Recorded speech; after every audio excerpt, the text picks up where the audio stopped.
Hello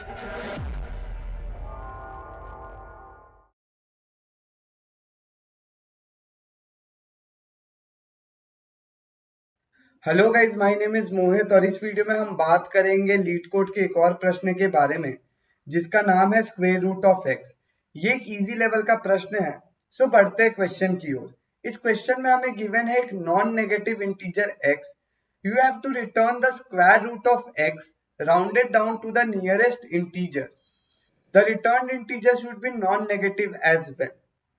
you must not use any built in exponent function और operator. जैसे C++ में हम लोग पावर फंक्शन यूज करते हैं, या पाइथन में हम लोग स्टार स्टार यूज करते हैं, या जावा में हम लोग square root math dot square root function use करते हैं। तो ये सारे फंक्शंस हमें यूज नहीं करने हैं, बिल्ट इन फंक्शंस जो होते हैं वो यूज नहीं करना है। तो हम लोग इसको सोच सकते हैं कि आखिर हम लोग इसको सॉल्व कैसे करेंगे यूजिंग। तो हम लोग एक पहले ना ब्रूट फोर्स अप्रोच देखेंगे, उसके बाद हम लोग एक और इसमें बहुत एफिशिएंट अप्रोच खोजेंगे कि आखिर इससे एफिशिएंट अप्रोच और कौन सा हो सकता है। तो सबसे पहले हम लोग चलते हैं अपने माइक्रोसॉफ्ट बोर्ड पे और वहां देखते हैं कि हम लोग कौन कौन से अप्रोच सोच सकते हैं। तो समझ जाओ कि सबसे पहले ना हम लोग क्वेश्चन समझते हैं कि क्वेश्चन कह क्या रहा है। जैसे मान लीजिए कि आपको इनपुट में एक नंबर दिया है, जैसे मान लीजिए 25 का आपको बोला रूट करने के लिए। तो 25 का रूट क्या हो जाएगा, स्क्वायर रूट 5 आ जाएगा। तो आपका पॉसिबल सॉल्यूशन तो 5 हो गया इस केस में। अब मान लीजिए कि हम लोग 26 का रूट निकालने बोले, तो 26 का रूट आपका क्या आएगा, 5 पॉइंट में ही आएगा, कुछ 5.01 कुछ ऐसे ही आएगा। तो उस केस में आपको बोला है कि आपको इसका जो फ्लोर वैल्यू होता है, फ्लोर वैल्यू को आपको बस निकाल के आउटपुट में अपना प्रिंट कर देना है। जैसे इस केस में क्या हो जाएगा, 5 हो जाएगा। तो नियरेस्ट इंटीजर इसका 5 है, तो 5 आपका आउटपुट में आ जाएगा। तो बेसिकली हमें यही करना है इस क्वेश्चन में कि आप लोग को पता होना चाहिए कि स्क्वायर रूट होता क्या है, स्क्वायर रूट कैसे निकलता है, और आपको बोला गया है कि आपका नियरेस्ट इंटीजर जो होगा वही आपका वैल्यू होगा। फॉर एग्जाम्पल 30 है, ठीक है, 30 का स्क्वायर रूट निकालना है हमें। तो 30 का स्क्वायर रूट भी तो आपका कुछ अराउंड 5 पॉइंट पे ही आएगा ना। तो उसका फ्लोर वैल्यू हमें निकाल देना, मतलब उसका वैल्यू भी हमारा जो आएगा वो 5 ही आएगा। ठीक है, यहां तक आप लोग को समझ में आ गया होगा। तो हम लोग ब्रूट फोर्स के बारे में बात करते हैं। तो ब्रूट फोर्स में हम लोग क्या कर सकते हैं, मान लीजिए कि आपके पास कोई एक नंबर है, 26 ही मान के चलते हैं। 26 हमारा एक नंबर है और हम लोग क्या करेंगे, पॉसिबल सॉल्यूशंस के बारे में बात करेंगे। पॉसिबल सॉल्यूशन एज इन कैसे, कि कहां तक हमारा पॉसिबल सॉल्यूशन हो सकता है। लाइक सर्च स्पेस के बारे में आप लोगों को पता होगा कि कुछ इतना रेंज होगा, इसके अंदर ही हमारा सॉल्यूशन प्रेजेंट होगा, इसके बाहर तो वो सॉल्यूशन प्रेजेंट नहीं होगा। फॉर एग्जाम्पल आप यहाँ पे अगर हम लोग 0 का स्क्वायर रूट क्या होता है, 0 ही होता है। 1 का स्क्वायर रूट क्या होता है, 1 ही होता है। ठीक है, ये तो आप लोगों को पता ही है। हम लोग एच केस के बारे में अभी हम लोग बात नहीं कर रहे। तो पॉसिबल सॉल्यूशन आपका क्या हो सकता है, 1 हो सकता है, 2 हो सकता है, 3 हो सकता है, 4 हो सकता है। ये यहां तक आपका 26 तक तो पॉसिबल सॉल्यूशन हो सकता है ना गाइस। 26 के बाद तो आपका कोई पॉसिबल सॉल्यूशन नहीं होगा। 26 का स्क्वायर आप बात करोगे तो ये तो बहुत बड़ा हो जाएगा, हमें पता है कि बहुत बड़ा हो जाएगा, हमें दिख भी रहा है कि बहुत बड़ा हो जाएगा। लेकिन हम लोग को मैक्स पॉसिबल सॉल्यूशंस पता होना चाहिए कि हम लोग को अपना जो लूप चलाना है वो कौन से पॉसिबल सॉल्यूशंस तक चलाना है। जैसे मान लीजिए 25 होता, तो इतना तो पता है कि 1 से लेकर 25 के बीच में ही आपका कोई सॉल्यूशन प्रेजेंट होगा। 25 के बाद तो आपका ये सॉल्यूशन प्रेजेंट नहीं होगा ना। तो वही हमें यहाँ देखना है कि 1 से लेकर 25 तक आपका पॉसिबल सॉल्यूशन हो गया। तो हमारा इनपुट क्या था, 26 था। तो हमारा लूप कहां से चलेगा, i इक्वल्स टू 1 से लेकर i less than equals to n तक और i प्लस प्लस। ठीक है, बहुत बढ़िया। अब हम इफ कंडीशन लगाएंगे। इफ कंडीशन क्या, if i into I is less then number. यहां पे समझना मैं क्या कहना चाह रहा हूं, लेस देन या इक्वल टू नंबर। तो हम लोग एक आंसर नाम का वेरिएबल भी ले लेते हैं जिसको हम लोग -1 से इनिशियलाइज कर देते हैं। अगर आपका i into I less than या इक्वल टू नंबर है, उस केस में हमें क्या करना है, उस केस में हमें अपने आंसर को अपडेट कर देना है i से। वही आपका पॉसिबल सॉल्यूशन होगा। फॉर एग्जांपल हम लोग ये पहले इफ कंडीशन का बात कर लिए, और अगर इस वाला कंडीशन को सेटिस्फाई नहीं करता है, एल्स कंडीशन में हम लोग क्या करेंगे, ब्रेक करेंगे। क्यों, आप समझना कि इस कंडीशन का मतलब क्या है। 1 into 1 क्या होता है, 1 होता है। It might be the possible solution, very good. तो हम लोग क्या करेंगे, अब ये कंडीशन में आ गया 1 into 1 लेस देन n है, जो आपका n क्या है, आपका n है 26, तो ये लेस देन है, तो हम लोग अपने आंसर को -1 से 1 पे अपडेट कर देंगे, क्योंकि हमारा एक पॉसिबल सॉल्यूशन बन सकता है। उसके बाद 2 into 2 करेंगे, 2 into 2 4, 3 into 3 9, 4 into 4 16, 5 into 5 25। ठीक है, तो आप समझो कि आपका 5 into 5 25 है, तो 25 is less than equals to 26 है। It can also be my possible solution. तो अब हम लोग अपने आंसर में क्या अपडेट कर देंगे, आंसर में अब हमारा अपडेट हो जाएगा आंसर इज इक्वल्स टू 5। अब हमारा आंसर में 5 अपडेट हो गया। अब आप नेक्स्ट समझो कि 5 तक तो हमारा पॉसिबल सॉल्यूशन है, 5 तक हमारा पॉसिबल सॉल्यूशन है, लेकिन जैसे ही हम लोग 6 पे आते हैं, 6 into 6 equals to 36, but 36 is not less than और इक्वल्स टू 26। इसका मतलब ये हमारा पॉसिबल सॉल्यूशन नहीं है, मतलब आंसर ये वाले कंडीशन में नहीं आएगा। अब कौन से कंडीशन में आएगा, ब्रेक वाले कंडीशन में आएगा। अब 6 भी वही होगा, 7 भी पॉसिबल सॉल्यूशन नहीं होगा, 8 भी पॉसिबल सॉल्यूशन नहीं होगा, 9 भी नहीं होगा। ऐसे करते करते हमारा 26 तक कोई पॉसिबल सॉल्यूशन नहीं होगा। तो ये सब देख के आपको कोई एक हिंट लग रहा है, हिंट आपको ये समझ में आ रहा है कि आपने क्या करा, आपके पास कुछ पॉसिबल सॉल्यूशंस थे, आपने उन पॉसिबल सॉल्यूशंस को चेक कर लिया। उन पॉसिबल सॉल्यूशंस के बाद अगर आपको यहाँ पे पता लग रहा है कि आपने बाकी सॉल्यूशंस को नेग्लेक्ट कर दिया, तो उस केस में आप लोग को बाइनरी सर्च का याद आएगा। अब कैसे भैया, आप बोलोगे कैसे मेरे को हिंट लगेगा कि हम लोग इसमें बाइनरी सर्च यूज कर सकते हैं। तो आप लोग यहां से समझो कि हमारा जो सर्च स्पेस था, कि हम लोग का जो पॉसिबल सॉल्यूशंस था, वो कहां से कहां तक हो सकता था, 1 2 3 4 ऐसे कर करके 26। और अगर हम लोग इसका ग्राफ बनाते हैं 1 से लेकर 26 तक, तो आप लोग यहाँ पे देख सकते हो कि ये मोनोटोनिक फंक्शन है, यानी ये इंक्रीजिंग ऑर्डर में, यानी ये सॉर्टेड ऑर्डर में, यानी आप इसमें बाइनरी सर्च लगा सकते हो। आप बोलोगे भैया बहुत बढ़िया, यहाँ तक मेरे को अच्छे से समझ आ रहा है कि हम लोग, ये तो हमने सोचा ही नहीं देगा कि हम लोग इसमें बाइनरी सर्च लगा सकते हैं। तो बाइनरी सर्च का कॉन्सेप्ट यहाँ पे आप लोग को समझ आ रहा होगा। अब एक और हिंट आपको कैसे मिलेगा, आप सोचो कि बाइनरी सर्च पे आप क्या करते थे। आपको कोई एक नंबर ऑफ एरेज गिवन है, आपने मिड वैल्यू निकाला, आपने देखा कि वो मिड वैल्यू क्या मेरे आंसर के इक्वल है, अगर इक्वल है तो आप मिड वैल्यू कर देते थे, नहीं तो आप देखते थे कि क्या आपका possible solution left part of the array में है, तो आप अपने हाई पॉइंटर को लेफ्ट वाले पार्ट में ले आते थे। या अगर आप देखते थे कि आपका पॉसिबल सॉल्यूशन राइट वाले एरे में है, तो आप वो अपने लो वाले पॉइंटर को यहाँ ले आते थे। तो बेसिकली आप समझ रहे हो कि हमने क्या करा, कि हमने अगर हमारा जो पॉसिबल सॉल्यूशन था left part of the array में था, तो हमने अपने राइट वाले सारे पार्ट को नेग्लेक्ट कर दिया, मतलब डिस्कार्ड कर दिया।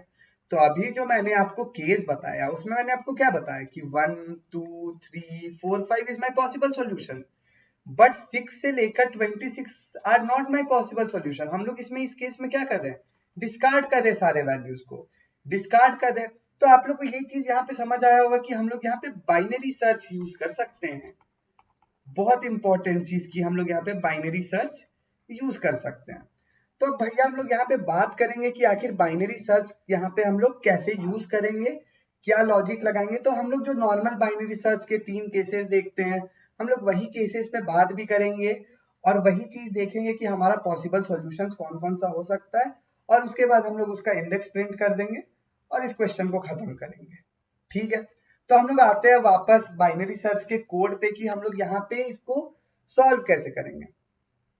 तो आपका पॉसिबल सॉल्यूशंस क्या था, हमने जीरो वाले केस को हम उसको एक अलग एज केस दे देंगे उस चीज के लिए, क्योंकि जीरो का स्क्वायर रूट 0 ही होता है।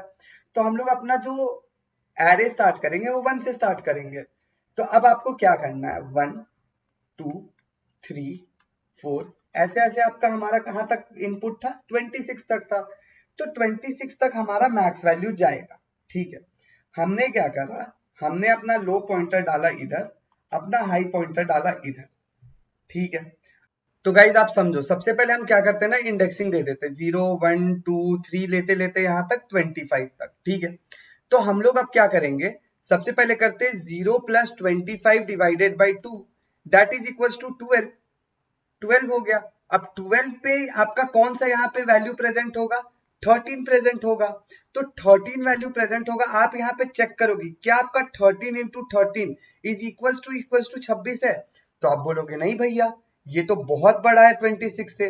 इसका मतलब आप लोग यहाँ पे सोच पा रहे हो कि 13 इंटू 13 बहुत बड़ा, तो इसके बाद के जितने भी नंबर्स होंगे वो बड़े होंगे, यानी 14 इंटू 14 भी बहुत बड़ा होगा आपके 26 से, 15 इंटू 15 भी बहुत बड़ा होगा आपके 26 से।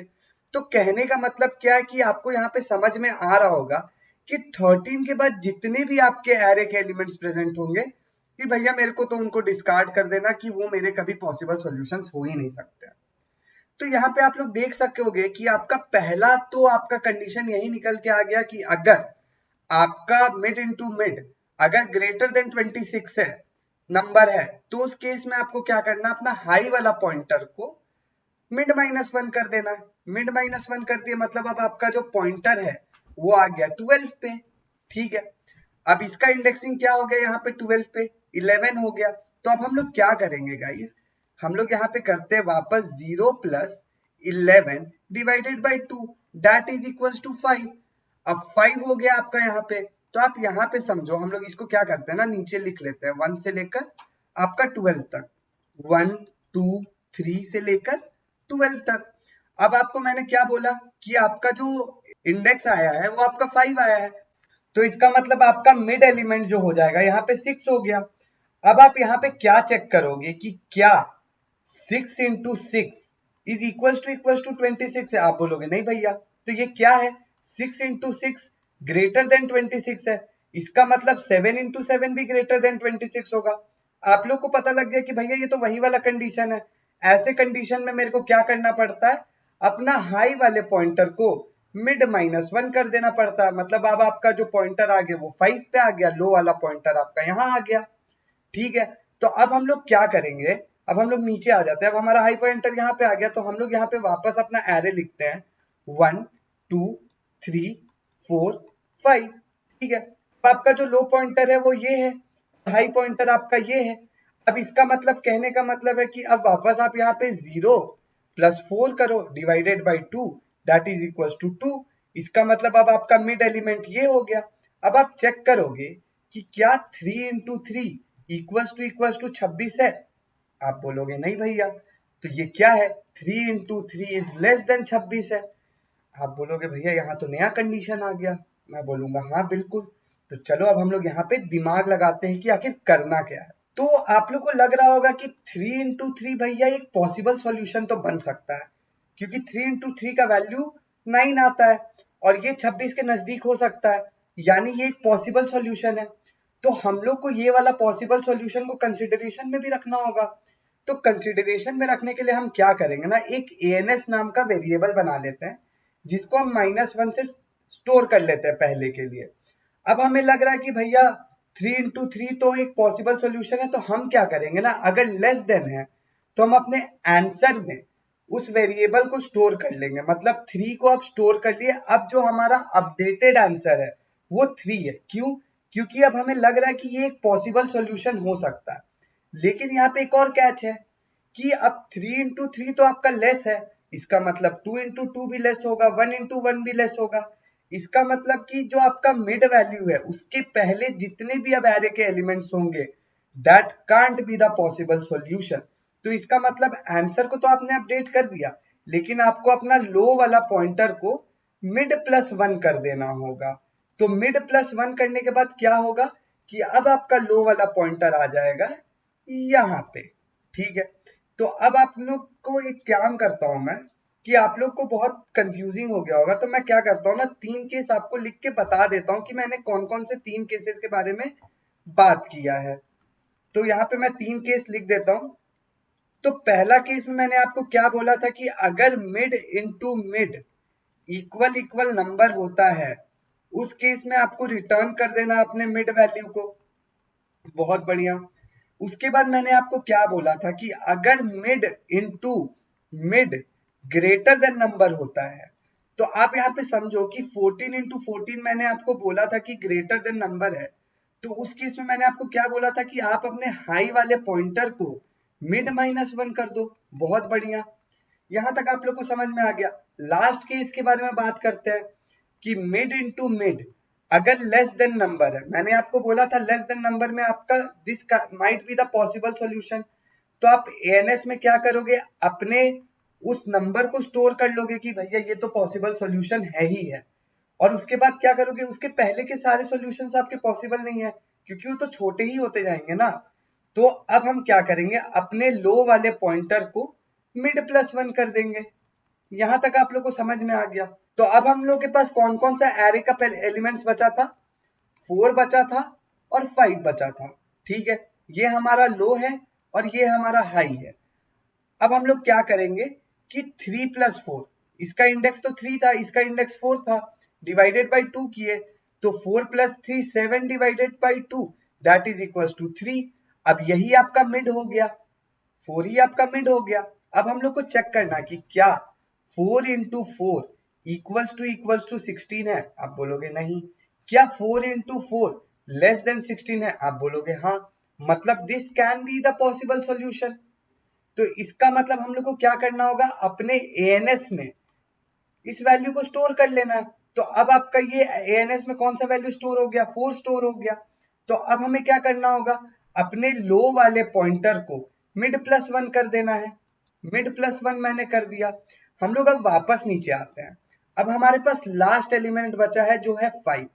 अब यही हमारा लो है और यही हमारा हाई भी है। हम क्या करेंगे, और इसका इंडेक्सिंग जो है 4 है, हम लोग क्या किए, 4 + 4 divided by 2 8 divided by 2 that is equal to 4। मतलब यही हमारा मिड भी हो गया। अब हम चेक करेंगे कि क्या 5 इंटू 5 इक्वल्स टू 26 है, आप बोलोगे नहीं। तो हम दूसरे कंडीशन को चेक करेंगे कि क्या 5 इंटू 5 लेस देन 26 है, आप बोलोगे हाँ। मतलब ये हमारा पॉसिबल सॉल्यूशन हो सकता है, मैं बोलूंगा हाँ ये हो सकता पॉसिबल सॉल्यूशन। तो अब हम आंसर में 5 को अपडेट कर देंगे। लेकिन अब आपके पास कोई भी एरे का एलिमेंट्स नहीं बचा है जिसपे आप जाके आइटरेट करो। मतलब 5 ही वो लास्ट एलिमेंट था जिसको आप जाके चेक किए कि वो मेरा पॉसिबल सॉल्यूशन है कि नहीं, और वो आपको फाइनली आपका पॉसिबल सॉल्यूशन मिला उसको देख के। तो अब हम लोग इसको क्या करेंगे ना, इतना जो जितना चीजें मैंने आपको बताई है इसको अब कोड के माध्यम से देखेंगे कि ये काम कैसे करता है। तो चलते हम लोग अपने लीड कोड पे गाइस। तो गाइज आ गए हम अपने लीड कोड पे। तो सबसे पहले हमें क्या करना है, सबसे पहले हमें अपना स्टार्ट पॉइंटर जो लो वाला पॉइंटर है उसको इनिशियलाइज करना है 0 से। उसके बाद हम लोग को अपना हाई पॉइंटर इनिशियलाइज करना है आपके लास्ट एलिमेंट से, क्योंकि मैंने बोला था कि जो भी आपका पॉसिबल सर्च स्पेस होगा वो आपके x के वैल्यू तक ही होगा। तो हम लोग x से उसको इनिशियलाइज कर दिए। उसके बाद हम लोग क्या करेंगे, हम लोग को अपना आंसर वेरिएबल इनिशियलाइज करना है। सबसे पहले आंसर इक्वल्स टू -1, यहां तक आपने कर दिया। उसके बाद आपको क्या करना है, जो नॉर्मल वाइल लूप चलाते हैं, while low is less than equals to high, और हाई के अंदर आप आ जाओ। सबसे पहला केस हमें क्या करना है, सबसे पहले हम क्या करते हैं ना, जो हम बार बार मिड इनटू मिड लिखेंगे हम उसकी जगह एक स्क्वेयर नाम का वेरिएबल बना लेते हैं जिसका नाम कर देते हैं मिड इनटू मिड। हमें बार बार मिड इनटू मिड लिखने का जरूरत नहीं है। सबसे पहले केस के बारे में बात करते हैं। सबसे पहला केस मैंने आपको क्या बोला था कि अगर square is equals to spelling गलत हो गया, square is equals to x है, उस केस में आप क्या रिटर्न कर दोगे, उस केस में आप रिटर्न कर दोगे अपना मिड वैल्यू रिटर्न कर दिए। ठीक है, अब हम लोग क्या करेंगे, एल्स इफ वाले कंडीशन पे आ जाते हैं। एल्स इफ आते हैं और अब हमें क्या बोलना है कि अगर आपका स्क्वायर जो है वो लेस देन एक्स है, लेस देन एक्स वाले में मैंने आपको क्या बोला था, आपको अपने आंसर को अपडेट करना होगा। तो आंसर अब आपका क्या हो जाएगा, आंसर अब आपका हो जाएगा मिड हो जाएगा आपका आंसर। आंसर आपका मिड हो गया। उसके बाद हमें क्या करना है, लो वाला पॉइंटर है, लो वाला पॉइंटर भी आपको अपडेट करना होगा, वो हो गया मिड +1। ठीक है, यहां तक आप लोग को अच्छे से समझ आ गया होगा। ठीक है, लास्ट केस के बारे में बात करते हैं, एल्स। लास्ट केस में क्या होगा कि आपका ग्रेटर होगा, तो उस केस में आपको आपका हाई वाला पॉइंटर है, आपका हाई वाला पॉइंटर को आपको क्या करना है, मिड -1 कर देना है। यहां तक आप लोग को बहुत बढ़िया समझ आ गया होगा। अब हमने अपना मिड वाला पॉइंटर को तो अपडेट करना, तो हमने अपने मिड पॉइंटर को अपडेट ही नहीं किया, तो int mid equals to low plus high minus low divided by 2। ठीक है, यहां तक आप लोग को अच्छे से समझ आ गया होगा। अब आपको क्या करना है, अब आपको रिटर्न कर देना है अपने आंसर को। इतना ही कोड था, इतना ही मैंने बोला था, इतना ही मैंने कोड भी किया है। बट यहाँ पे एक बहुत बड़ा मिस्टेक है जो शायद आप लोग को दिख रहा होगा कि यहाँ पे हम लोग कुछ मल्टीप्लिकेशन जैसा कर रहे हैं, और हम लोग यहाँ पे कंस्ट्रेंट देखें तो x का जो कंस्ट्रेंट है वो 0 से लेकर 2 to the power 31 - 1 तक है, और यहाँ पे हम लोग मल्टीप्लिकेशन कर रहे हैं। तो आप लोग को यहाँ पे थोड़ा दिमाग लग रहा है कि मान लीजिए कि आपका कोई वैल्यू 2 to the power 31 - 1 है, और मिड का वैल्यू मिड इंटू मिड अगर हम लोग करते हैं, तो उस केस में अगर आपका जो रेंज है वो इंट के रेंज में नहीं आता है, तो इसका मतलब आपका कोड फट जाएगा, इसका मतलब आपका कोड काम ही नहीं करेगा। अगर हम लोग इसको रन करके देखते भी हैं तो आई गेस कि कोड फटेगा। ठीक है ना, सबमिट करते हैं। तो देखो यहाँ पे आ गया, ओवरफ्लो कंडीशन आ गया। क्यों? क्योंकि यहाँ पे मिड इंटू मिड वाला केस पकड़ लिया आप लोगों ने कि भैया आप समझो, आपको समझना होगा कि अगर मान लो कि बहुत बड़ा नंबर है, उसका मिड नंबर हमने निकाला और मिड नंबर को वापस मिड इंटू मिड कर दिया, तो बहुत बड़े नंबर से भी बड़ा नंबर हो जाएगा ना। तो अब इसमें हम लोग को क्या करना है ना, हम लोग को इसमें लॉन्ग लॉन्ग यूज करना है। लॉन्ग लॉन्ग का वैल्यू आपका इंट के रेंज से ज्यादा हो जाएगा, तो हम लोग क्या करेंगे, सब जगह लॉन्ग लॉन्ग यूज कर लेते हैं, ताकि ये आपका कोड जो है वो फटे ना। मतलब जो आपका आंसर भी रहेगा वो लॉन्ग लॉन्ग में आ जाएगा। ठीक है, उसके बाद जो आपका मिड वैल्यू है वो भी आपका लॉन्ग लॉन्ग हो जाएगा, लॉन्ग लॉन्ग। ठीक है, उसके बाद आपका इंट स्क्वायर भी इसको लॉन्ग लॉन्ग कर दो, लॉन्ग लॉन्ग कर दिया। उसके बाद ये इसमें तो कोई दिक्कत नहीं है। हम लोग अब इसको वापस सबमिट करने का कोशिश करते हैं और देखते हैं कि ये काम कर रहा है कि नहीं कर रहा है।